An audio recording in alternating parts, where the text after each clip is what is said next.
예, 안녕하세요. 강남역 1번 출구 1번 거리 김종률 아카데미 원장 김종률입니다. 여러분 유튜브로 저 오랜만에 보시죠.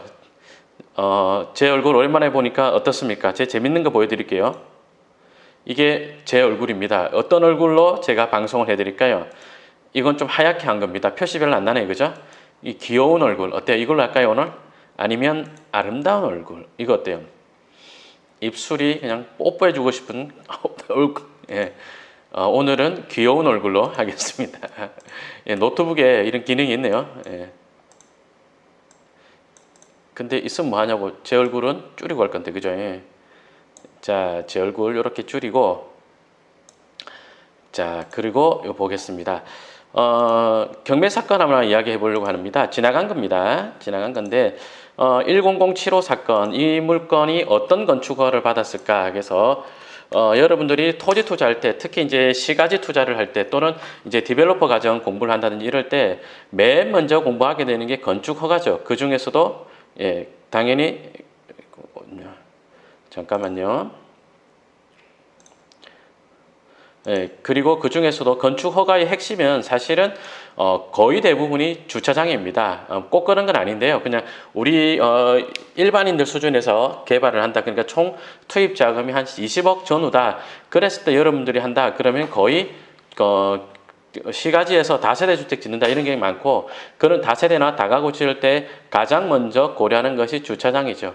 그에 대한 설명을 1부에서 드리고요. 2부에서는 이제 뭐 손익에 대한 이야기까지 한번 해볼 수 있도록 하겠습니다. 경기도 수원시 장안구 영화동에 토지가 154평짜리가 경매에 나온 게 있습니다. 요거 저 입찰했었습니다. 제가 아니고 우리 회원님이 실전투자반에서 입찰을 했는데 우리는 등수안에도 못 들었어요. 왜냐? 입찰표를 잘못 썼어요. 요 물건 번호 1 요거를 안 썼습니다. 세상에. 예. 자, 어쨌든 물건 번호 1을 안 써서 떨어졌는데 입찰했었더라도 한 3등 했을 것 같아요. 11억 정도 썼으니까 한 3등 하지 않았겠나 그 생각이 듭니다. 자, 154평의 토지를 땡땡 종합건설이 12억에 낙찰 받으셨는데 일종 일반 주거지역이네요. 수원시 일종 일반 주거지역은 수원시 조례를 보면요. 건폐율 60에 용적률 200%까지 허가가 납니다. 자, 그럼 이 땅을 입찰할 때는 어떤 용도를 구상했을까요? 지금 지적이 동부교회가 없어지고 한 개 필지로 나 있는데, 원래 이게 이제 2개 필지가 다 경매에 나온 거거든요. 낙찰 받으신 분이 합의를 해가지고 건축을 하면서 그 과정에서 한 필지가 되면서 이렇게 필지 한 개로 검색되는 것 같고요. 이렇게 보면 동네가 아파트가 좀 멀리 있고 전체가 다 단독주택 또는 다세대 주택 이런 데 밀집 지역인 것 같습니다. 그죠? 몇 개만 한번 로드뷰를 찍어서 동네 어떤 데인가 한번 확인해 보도록 하겠습니다. 보니까, 예, 전부 다 다세대 주택 많은 동네다. 그죠? 여기는 좀 오래된 다세대, 요거는 덜 오래된 다세대, 요거는 좀 신축 다세대, 요런 것들이 보이네요. 자, 여기 맨자리 코너 자리가 아니고 안쪽 자리가 이런 건데, 그러면 이 물건은 코너잖아요. 그럼 어떤 생각할 수 있을까요? 이게 지금 짓고 있을 때 로드뷰 같습니다. 그죠? 예, 이렇게 개발을 하고 있을 때 로드뷰고, 여기 보니까 제가 이거 답사를 갔었을 때 이 신축 요거 금방 다 분양했었거든요. 야, 이거 금방 다 된 거 보니까 이 땅도 빌라업자한테 팔면 좋겠구나, 또는 직접 개발을 해도 좋겠구나, 그런 생각이 들었고, 수강생 중에서 이걸 직접 이런 사업 시행을 해보겠다는 분이 입찰을 하셨습니다. 그런데 아까 말씀드린 것처럼 결과는 그랬고요. 자, 다시 한번 보겠습니다. 안쪽에 보니까 다세대 주택 많이 있었죠. 근데 이건 어떻습니까? 코너 입지죠. 특히 이제 이런 코너가 재밌는 게 그냥 다시 보겠습니다. 예를 들어서 이런 자리도 코너잖아요. 로드뷰 가서 보자면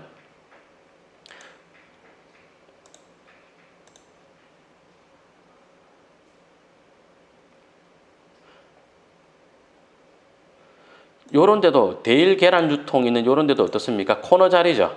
그죠? 이제 이렇게 볼 때는 얘도 코너고 얘도 코너거든요. 그런데 상가 투자 책 아주 좋은 책이 하나 있습니다. 제목이 나는 집 대신 상가에 투자한다라는 책이 있어요. 예. 그런 책에 보면 요런 데 코너가 입지가 별로 안 좋다, 뭐 그런 이야기가 좀 있어요. 그 뭐 어떤 걸 사면 좋냐, 관통도로라는 이야기가 있어요. 요렇게 뚱 하고 지나가잖아요. 그죠? 그리고 요렇게가, 아이고, 요 관통 안 하네. 여기서 막혔네요. 그죠? 자, 그리고 이쪽은 요렇게가 뻥 뚫고 지나가죠. 그러면 이런 사거리가 대로변 상가들이 물론 좋지만, 요렇게 관통도로를, 이 블록 전체가 있을 때 이렇게 관통도로를 무는 요런 코너들이 입지가 괜찮습니다. 이런 이야기를 제가 책에도 있고 강의 때도 심심찮게 하죠. 자, 그런데 얘도 관통도로를 하나 끼고 어쨌든 요 안쪽에서 여기서 코너가 있으니까 1층에 상가는 넣어도 될까 말까 그런 느낌이 들었습니다. 그래서 설계에 따라서 뭐 필요에 따라서 1층에 상가를 한 개 넣고 주차장이 여유가 된다면 1층에 상가를 넣고 위에 다세대 주택 지으면 어떨까 그런 생각을 했었는데 자, 업자가 뭐 지었나 보니까 땡땡 종합건설이 낙찰받았는데 낙찰받으셔가지고요. 보시는 것처럼 이렇게 뚱뚱한 다세대 주택을 한 동 지었었습니다. 지어가지고 이렇게 분양을 했습니다. 제가 요거 짓고 있을 때는 현장을 간 적이 있었거든요. 짓고 있을 때 현장 들어가가지고 골조하고 있을 때 안에 들어가서 다 봤습니다. 그것까지 다 봤는데, 저는 이걸 분필해서 두 동으로 짓지 않을까 생각했거든요. 근데 한 동으로 이제 크게 이렇게 지었더라고요. 자, 여기까지 보시고, 이 건축 허가에 대해서 어떻게 받았을까 한번 확인해 보도록 하겠습니다. 그러니까 경매가 나왔을 당시는, 사진 용지에서 보시는 것처럼, 요렇게, 요런, 썩은 건물, 잘 지어졌죠? 그죠? 어떻게 잘 지어졌어요? 부시기 좋게 지어진 건물입니다. 이렇게. 철거하고 어차피 위에 건물로서는 가치가 없겠다. 싹 시원하게 철거를 하고 새로 지으면 좋겠구나 이런 생각이 들었습니다. 자, 이 물건 지금 새로 지은 건물의 건축물 대장을 열람해 보도록 하겠습니다.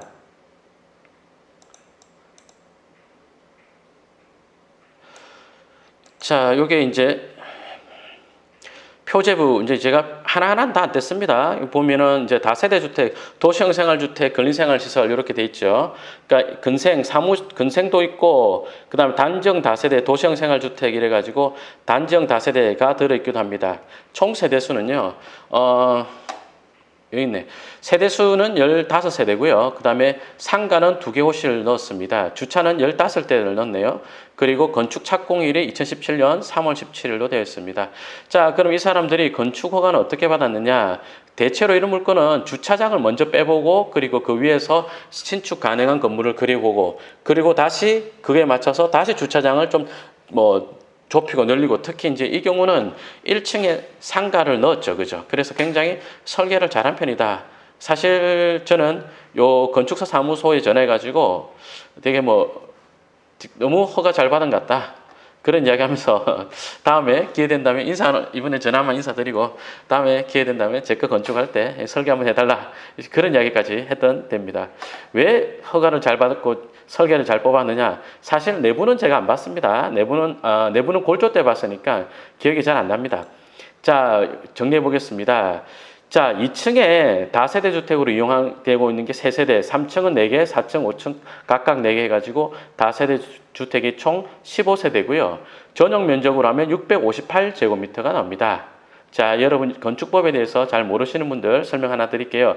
다세대 주택은요, 한동 최대 건축 면적이 660제곱미터입니다. 다 찾아먹었죠? 기가 막히게 다 찾아먹었습니다. 그죠? 자, 그리고 근생은 1, 2층으로 해가지고 148제곱미터가 있습니다. 자, 그럼 이런 건물을 지으려면 주차 대수가 얼마나 필요하느냐? 자, 제가 그거 찾는 법 알려드리도록 하겠습니다.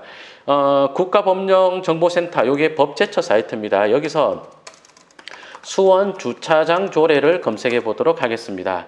수원시 주차장 조례를 검색을 하면 아마 쭉 뜰 겁니다. 안 뜨네. 하나밖에 안 뜨네. 죄송합니다. 부산시 이런 것 뜨면 자치구라서 구별로 다 뜨죠. 죄송합니다. 자, 요래 놓고 별표 서식 들어가 보면 우리가 궁금한 것은 이제 별표 서식 여기 있습니다. 보시면 부설 주차장 설치 대상 시설물 및 부설 주차장 설치 기준 있죠. 이걸 열람을 해서 한번 보도록 하겠습니다. 이걸 열람을 했더니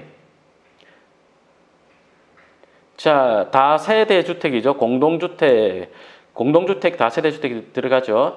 주택단지에는 주택의 전용 면적의 합계를 기준으로 하여 아래에서 정한 면적 땅 대수 비율로 산정한 주차 대수 이상의 주차장을 설치하되 세대당 주차 대수가 한 대 이상이 되도록 한다. 그리고 나서요, 85제곱미터 이하인 경우는 85제곱미터당 한 대, 맞죠? 85제곱미터 이하면 다세대 주택이 아까 보니까 85제곱미터는 안 되는 것 같았거든요. 왜 그랬느냐 볼게요. 174 전용 제곱 면적인데 174제곱미터에 4세대를 넣었으니 한 세대당 40에서 50 사이 그 정도 면적일 것 같습니다. 그러니까 이 조례에서 원하는 85제곱미터 이하인 것 같거든요.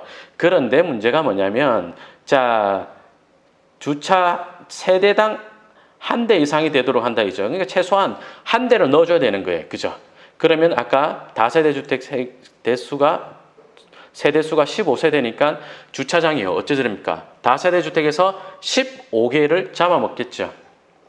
자, 그런 다음에 근생이 148이 있는데 자, 근생에 대한 주차 대수도 한번 확인해 보도록 하겠습니다.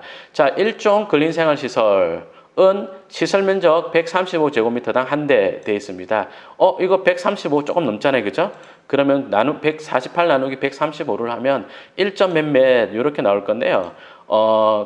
뒤에 뭐 밑에 있는 내용 생략할게요. 그냥 제가 말씀드리겠습니다. 공동주택 같은 경우 거의 모든 지자체에서 그렇게 합니다.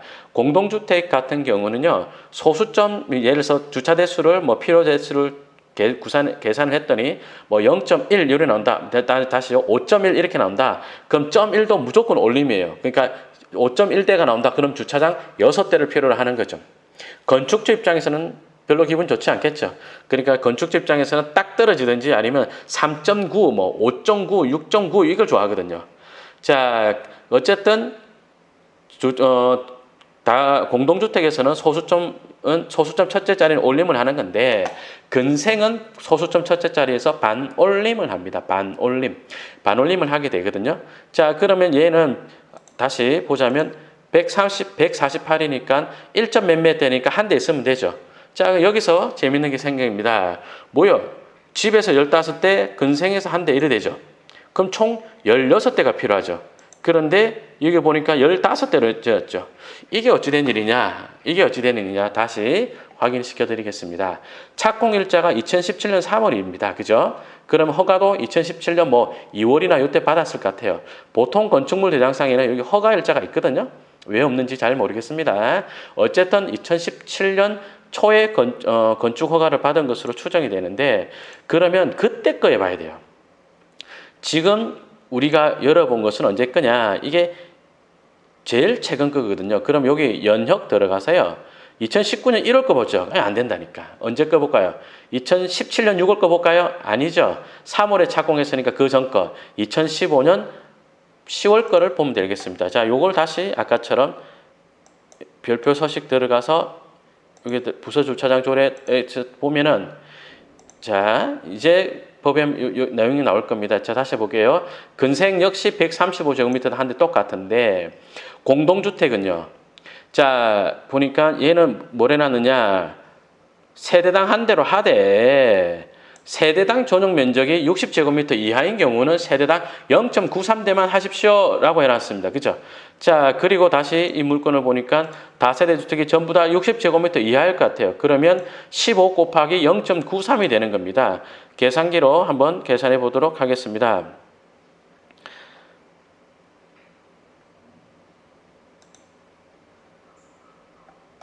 자, 15 곱하기 0.93입니다. 했더니 13.95죠. 축이네. 소수점 첫째 자리 올림이라 그랬는데 얘가 9죠.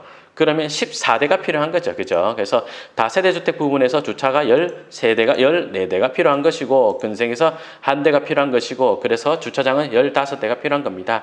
자, 그렇게 건축 허가를 받아서 금방 보셨던 이런 건물을 건축할 수 있게 된 것입니다. 그러니까 조례가 변경된 이후에 만약에 건축을 했더라면 요거 세대수가 하나 줄었을 것 같습니다. 맞죠?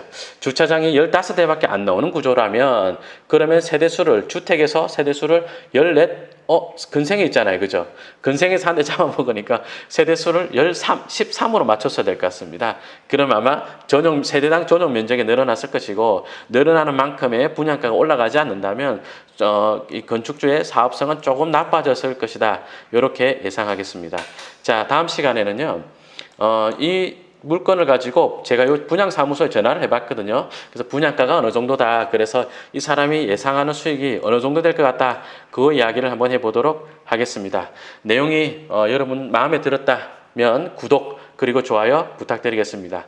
그거 해줘야 제가 이거 계속 할 거예요. 아셨죠? 자, 여기까지 하겠습니다. 감사합니다.